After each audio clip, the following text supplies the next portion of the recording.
اعوذ بالله من الشیطان الرجیم بسم الله الرحمن الرحیم. خدای ته ټوپک ورته د ټول عمر په غاړه کړی، څوک چې د بچو د لاسه مې قلم راتروړي. د یوټیوب چینل ګل نایب ګرانو عزتمندو رونو شازرمو او اوریدونکو سلامونه، آداب او احترامات. زمونږ په دې ډیری په دې سیشن پر راتلو کې لږ ټایم ولګېد، د هغې بخښنه غواړو، خو نور څه مصروفیات دي نو موږ وایو چې ستاسو سره لږ بنیادي خبرې به کوو. نن په بنیادي خبرو کې موږ تاسو ته د کتابونو د مطالعې او د تاریخي کتابونو، د سیاسي کتابونو په باره کې به ستاسو سره خبره کوو، د کتاب د اهمیت په باره کې به ستاسو سره خبره کوو. د هغې وجه دا ده چې زموږ په ځوان کل کې او په ځوانانو کې ورو ورو د کتاب هغه حمایت، مرسته او د هغه دروندوالی د کتاب او د هغې اهمیت ورو ورو ختمیږي. زه خو د عامو خلکو په دغه کې دا خبره نه کوم چې موبایل ښه شی نه دی یا فیسبوک ښه شی نه دی. دا د دور جدید یو ایجاد دی، ښه دی، خو زموږ مسله دا ده چې موږ په هر یو شي کې بیا انتها پسند یو، لکه بیا هغې ته موږ کار ویلی. زموږ نه ډېره موده مخکې، 100 کاله مخکې دا شی په یوروپ امریکا کې ایجاد شوی دی، خو بس هغې په یو دغه باندې استعمالوي د ضرورت مطابق، او موږ پکې بیا نورې نخرې راوباسو، نور مصروفیات پکې راوباسو، هغه په یو غلط طریقه باندې استعمالو چې هغې زموږ ځوان کل هلکان او جنکۍ دواړه خراب کړي. لکه په موږ کې چې کوم د اسلام بنیادي دغه دی چې درمیانه روي،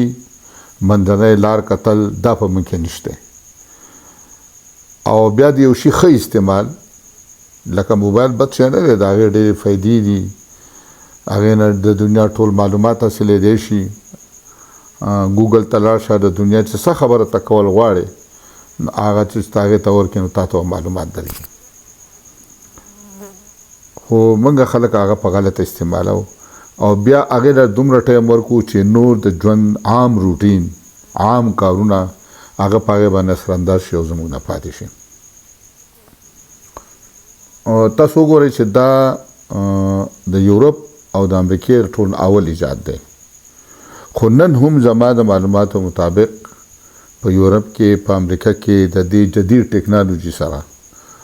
د نت، د لیپټاپ، د کمپیوټر، د موبایل نه باوجود هلته کې اوس هم د کتاب اهمیت زیات دی. اوس هم هغه خلک چې ناشته کوي نو سهار به کتاب ورته پروت وي، که باتروم ته ځي نو کتاب به یې په لاس کي، که په ریل کې سفر کوي نو په یو لاس په هغه پټه نیولي به بل لاس په کتاب ګوري. زما یو دوست ما ته خبره کوله چې هغه هلته کې ملازمت کوي، نو هغه وایي چې زه دغه ته تلم، د ډېره موده وشوه نو د کتابونو په یو دوکان ورغلم، نو هغه 3-4 چته کته و چې کته کوشم نو یو شپږ کتابونه مې راواخیستل، چې بر رالم نو بیا زر کوشم او کتابونه مې واپس کېښودل. نو ما یې ولې؟ نو ما ته ویې ته ووایه چې ولې؟ نو ما یې به یې ګران به ووایي چې نه دا وجه نه وه.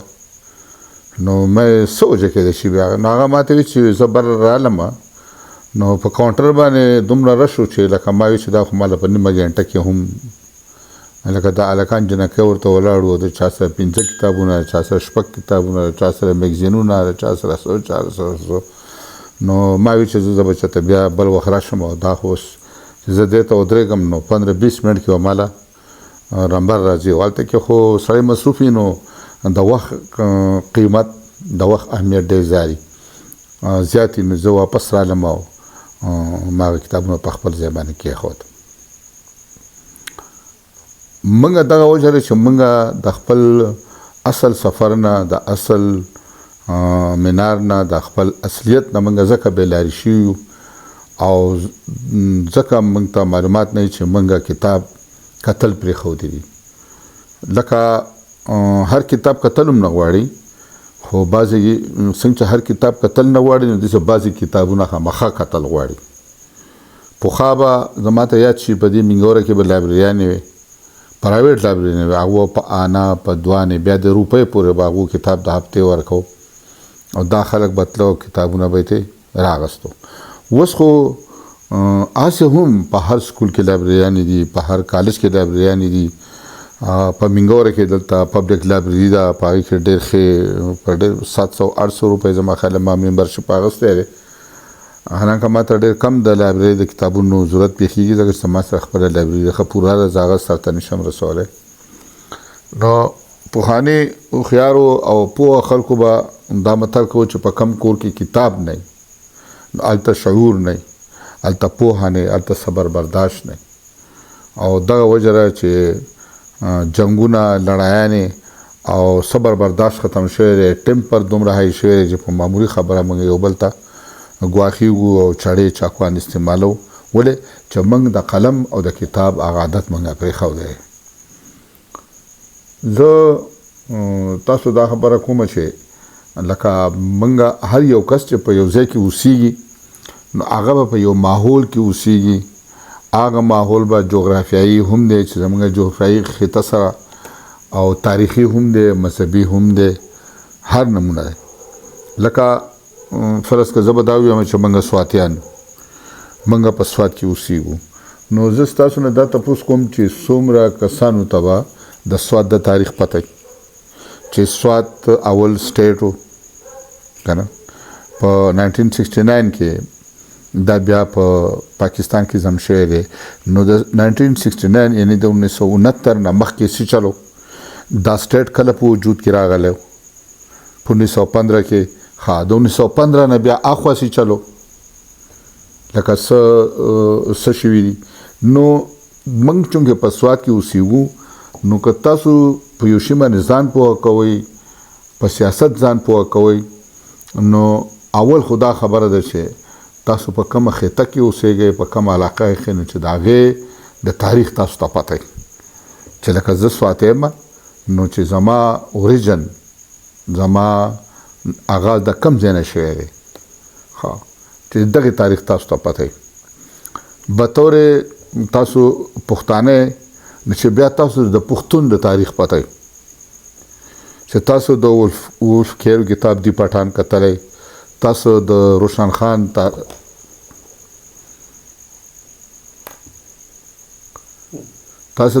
خان کتاب تاریخي سبزی او نور داس کتابونه کتلی چې تاسو ته د پښتنو د اوریجن، د پښتنو د مشرانو لکه احمد شاه ابدالي، میرویس وغیره، د افغانستان د تاریخ چې چونکې زمونږ ټول دغه د افغانستان نه شوی دی، بیا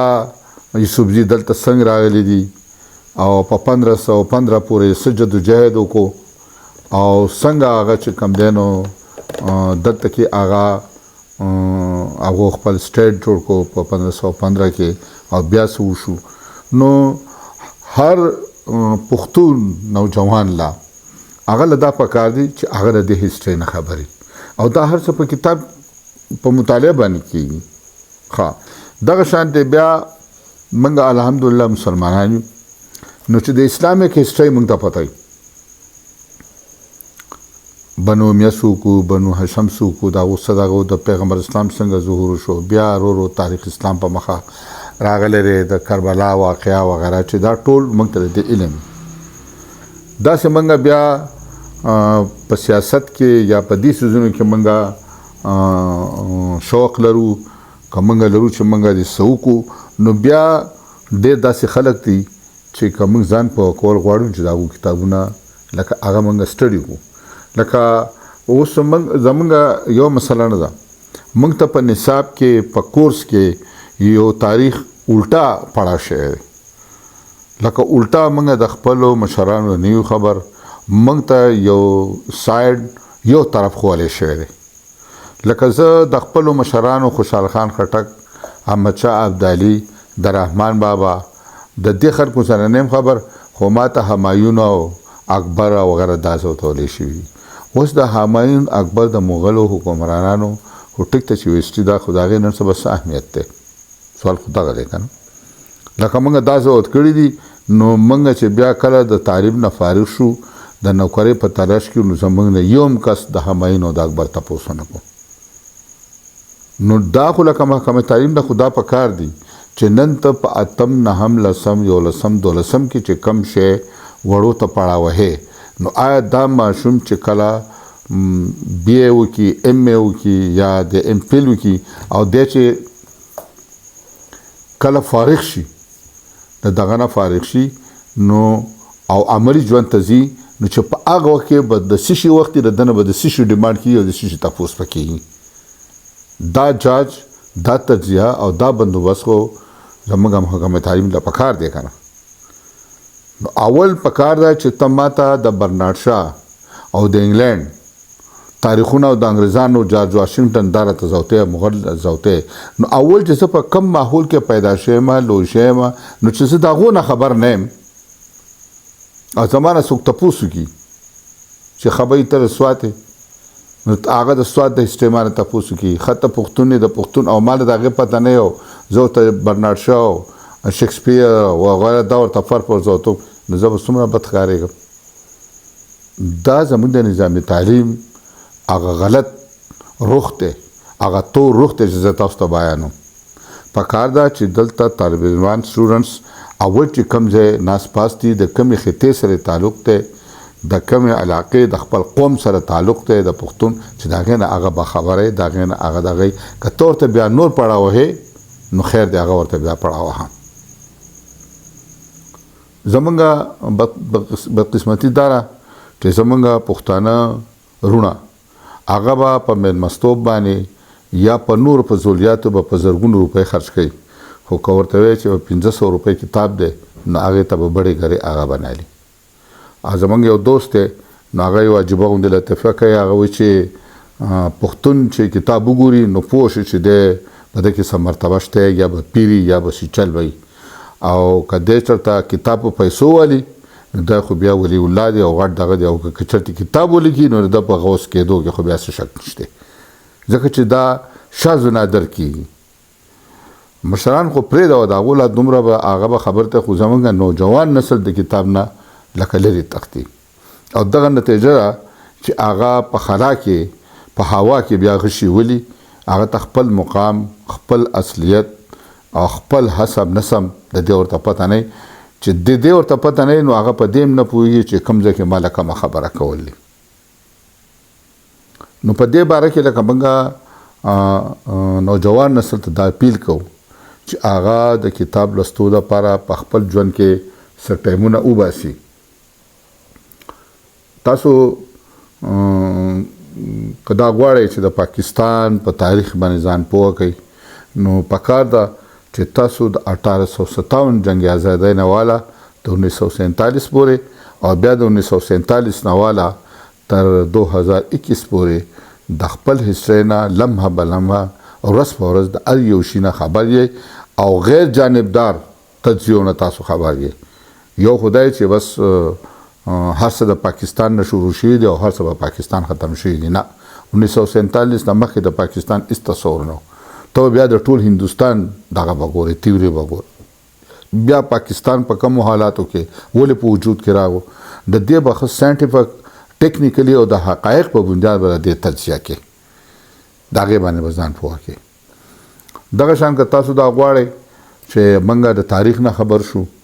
نو زموږ د لاهور ډېر مشهور تاریخدان د مبارک علي صاحب د هغه تاریخ لا یو نوې بیانیه یو نوې طرز ورکړی دی هغه صرف د باچایانو قصې نه دي کړي هغه صرف د باچایانو قصې د هغو د رنګینو د هغو د محلونو د هغو د وینځو د هغو د عیاشۍ قصې نه دي کړي هغه د هغه وخت د عوامو حالات د هغه وخت د عوامو استوګنه د هغه وخت د عوامو تلل د هغو د رسم و رواج د دې ټولو بیان کړی دی او هغه د هغه وخت په باچایي څنګه سندره شوي دي بهر پکې کوم عناصرو هغه تاریخ له یو نوی شکل ورکړی دی نو که تاسو د پاکستان هندوستان د دې تاریخونو نه یا د مغل حکمرانانو د تاریخونو نه په اصل کې ځان خبرول غواړي او د هغې سره نور هیستري باندې ځان پوه کول غواړي چې د هغه وخت د خلکو څه رسم و رواج او څه دغه نو مبارک علي په دې باندې په درځنو کتابونه لیکلي دي واړه واړه هم دي غټ تاسو په کار دی چې دا هغه کتاب چېرته وګورئ هغه وګورئ نو تاسو به د نوي هیسترۍ نه او د حقایق نه به خبر شئ داسې که تاسو دا غواړئ چې د پاکستان هندوستان د سیاسي پرمختګ نه د سیاسي حقایق نه یا د دنیا د سیاسي تاریخ نه خبر شئ نو په هغې کې داسې خلک شته چې هغو ډېر ښه لیکل کړي دي چې هغه تاسو یو څو کتابونه وګورئ نو تاسو به سترګې رڼا شي تاسو به هغه شی لکه د مثال په طور سبت حسن یو تحقیق پسند لیکوال دی خو ډېر غیر جانبدار تجزیه هغه لیکلي دي لکه د پاکستان هندوستان متعلق او د هسٹری متعلق دا کتاب د ماضی کے مزار پاکستان میں تہذیب کا ارتقاء موسی سے مارکس تک بیا نوی د فکر دا داسې کتابونه چې تاسو وګورئ نو ته یقین وکړئ چې تاسو دا ګارنټي وایم چې دا نور بیا ستاسو ضرورت نشته تاسو به په دې کور کې ناست یئ چې دا خبرونه تاسو اورئ نو تاسو به فوراً تجزیه کولی شئ چې بی څه به کېږي دا څوک لګیا دی د دې به څه تجزیه کېږي او د پاکستان راتلونکی دغه بسنه تاسو به پیشنګویي هم کولی شئ تاسو به دا خانې هم جوړې کړئ چې کم کم اوسني سیاسي لیډران دي طبقاتي سیاست دی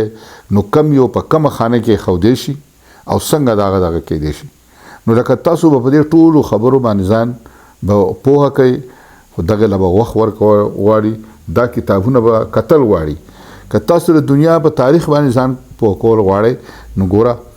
تاسو به انقلاب فرانس ګورئ چې په 1897-98 کې د انقلاب فرانس چې راغی نو د دنیا په ټول سیاست او په ټول معیشت باندې یو غټ اثر وغورځو د هغې نه د دنیا رخ د هغې سیاست او معیشت بالکل ډایورټ شو بدل شو بیا په 1917 کې انقلابي روس هغه به سټډي کول غواړي بیا په 1948-49 کې انقلابي چین دا به سټډي کول غواړي داسې د امریکې هیسټري دا به سټډي کول غواړي چې څنګه لکه د امریکې هیسټري تاسو ته په دغه کې راځي او هغه به تاسو څنګه سټډي کوئ او د هغې څه دی داسې د تاج برطانیا هیسټري په یورپ کې مذهب څنګه د عیسایت او د چرچ څه ظلمونه کړي څه دغه شي بیا رو چرچ څنګه ګوټ ته لاړ د چرچ او د علاقې د جاګیردارو چې کومه جګړه وه بیا د سرمایهدارو چې کومه جګړه وه بیا د شهنشاه او د چرچ چې کومه جګړه وه رو په سوونو کالو دا جګړې شوي دي خلکو پکې قربانیانې ورکړي د علم او د قلم خاوندان ورونو ته غورځېدلي شوي دي او هغو دا قربانیانې ورکړي دي چارټر تحریکونه چلېدلي دي د کیتولیک نه پروټسټنټ جدا شو دا څنګه جدا شو نو دا ټول تاریخ چې ستاسو په نظر کې او بیا وروستو څنګه د برطانیې شهنشاهیت او چرچ یو ګوټ شو او عوامو جمهوري حقوق خپل ترلاسه کړه دا داسې په قلاره نه ترلاسه شوي د دې لپاره ډېر خونریز جدوجهدونه شوي دي خلکو د ور سمندرونه او دریابونه پار کړي دي پس د هغه نه دا موجوده ډیموکراسي تاسو ته ووټ حق تاسو ته وینا حق دا تاسو ته میلاو شوی دی اگر چې په پاکستان کې نن هم دا په یو کنټرول په دغه کې پروت دی عام چې حده پورې تاسو ته اجازت شته خو اخوا تاسو ته اجازت نشته چې په هغې باندې ولې نشته په دې باندې ځان پوه کول نی د دې لپاره څه جدوجهد کول نی نو یو ملګري په دې مخکې ورځو کې په یو محفل کې تپوس کړو چې جی د پاکستان دا نظام دا خو لکه ښه دی او که بد دی او که دا ټیک نه دی زموږ مسلې نشي حل کولی لکه چې نشي حل کولی نو په دې کې به څه اصلاح کول غواړي دا به څنګه بدلول غواړي نو ملګري اول خبره خدا را چې اول به ته ځان بدلې اول به انسانان تیارې خلک به تیارې چې هغه یو سوچ والي بیا د نظام په یو ملک د نظام بدلېدو دپاره یو قیادت پکار دی یو لیډرشپ پکار دی په دې ملک کې او بیا یو مضبوطه پارټي پکار ده چې هغه د عوامو مسلې راوالي او هغه مخې ته بوځي نالو به دا نظام بدلېږي نو زه دا نننی دغه په دې باندې ختمومه چې دا امید کوم چې ځوانان به کتاب ته لاس ور وړاندې کړي او د کتاب د کتو دپاره به سن څه ټایم وباسي او په خپل جیب خرج کې به د میاشتې یو 500 روپۍ ودې شو باسي چې هغه د کتابونو دکان ته لاړ شي دې ته لاړ شي او هغه د فلسفې د تاریخ د سیاست داسې یو ښه کتاب ځان له غوري کې صرف قصې او کهانیانې نه او هغه راولي او هغه وګوري د یورپ تاریخ وګوري د امریکې وګوري د چین وګوري د روس وګوري او چې کوم د تاریخي شاکتنه ده هغه د اسلام تاریخ ته وروسته چې هغه وګوري نو چې تاسو دې ټول نه خبر شئ نو تاسو به بیا په دې باندې پوه شئ چې دا ټول تاریخ تاسو وګورئ او پای کې تاسو تکړه شئ نو بیا به تاسو ته پته ولګي چې په موجوده حال کې اوس مال څه کول پکار دي او مستقبل ته ځان لا زه څه لارې چارې ګټمه چې د پاکستان د دې غریب ولس او د دې مفلوک الحال او د دې بېسوکه خلکو د دې غریبانانو د حل بدل شي او د خپل ژوند په خوشحالۍ سوکالۍ او په مطمئن انداز کې تیر کړي. ډېره مننه، ډېره شکریه. په مخامخه السلام علیکم.